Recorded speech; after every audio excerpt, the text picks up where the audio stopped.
Les anges reconnaissaient Christ comme le souverain du ciel. Son pouvoir et son autorité étaient les mêmes que ceux de Dieu lui-même. Lucifer se voyait au ciel comme un favori parmi les anges. Dieu lui avait donné une position élevée, mais cela ne l'amena nullement à la gratitude et à la louange de son Créateur. Il aspirait à être à la hauteur de Dieu lui-même. Il se glorifiait de son statut élevé. Il se savait honoré par les autres anges. Il avait une mission spéciale à accomplir. Il avait été près du Créateur suprême et les rayons infinis de lumière glorieuse qui entourait le Dieu éternel avaient brillé spécialement sur lui. Il pensait à comment les anges avaient obéi rapidement et gaiement à ses ordres. Ses habits n'étaient-ils pas lumineux et magnifiques? Alors pourquoi Christ devrait-il être honoré de cette façon plutôt que lui-même? Il quitta la présence immédiate du Père insatisfait et le cœur rempli d'envie pour ce que Jésus-Christ avait. Dissimulant ses véritables objectifs, il rassembla les anges autour de lui. Il introduisit le sujet qui était lui-même, comme une personne qui a été abusée et trompée. Il parla d'eux comment Dieu l'avait négligé et lui avait préféré Jésus. Il leur dit qu'à partir de ce moment-là, toute la douce liberté dont les anges avaient joui était terminée. Car un souverain n'avait-il pas été désigné au-dessus d'eux, devant lequel ils devaient s'incliner et lui rendre comme des esclaves l'honneur dû au maître? Il leur dit qu'il les avait rassemblés pour leur assurer qu'ils n'auraient plus jamais à subir et à se soumettre à cette invasion de ses droits et des leurs. Que plus jamais ils ne se prosterneraient devant Christ.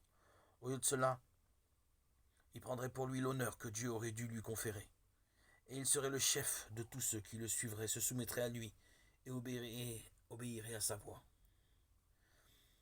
Il y avait un vif désaccord parmi les anges. Lucifer et ses sympathisants étaient en train d'essayer de restructurer le gouvernement de Dieu. Ils s'étaient rebellés contre l'autorité du Fils. Les anges qui étaient loyaux et sincères tentèrent de regagner cet ange puissant et rebelle à la volonté de son Créateur. Ils lui démontrèrent clairement que Christ était le Fils de Dieu, qu'il avait existé avec lui bien avant que les anges aient été créés. Il s'était toujours tenu à la droite de Dieu. Son autorité douce et aimante n'avait jamais été remise en question avant, et il n'avait jamais donné d'ordre que les forces célestes n'aient exécuté avec joie. Ils insistaient sur le fait que l'honneur spécial dû à Christ ne détournait pas de l'honneur déjà rendu à Lucifer. Les anges pleurèrent, ils essayaient sincèrement de le persuader d'abandonner son dessein maléfique et de se soumettre à son Créateur. Il fit remarquer que jusqu'à ce moment, tout n'avait été que paix et harmonie au ciel. Quelle raison pouvait-il y avoir à cette voix dissidente et rebelle? Lucifer refusa d'écouter, et puis il se retourna contre les anges loyaux et sincères, les dénonçant comme étant des esclaves. Ces anges sincères envers Dieu furent frappés de stupeur quand ils virent Lucifer réussir dans son effort pour soulever une rébellion. Il leur promit un nouveau gouvernement meilleur que celui qu'ils avaient, dans lequel il y aurait une liberté complète.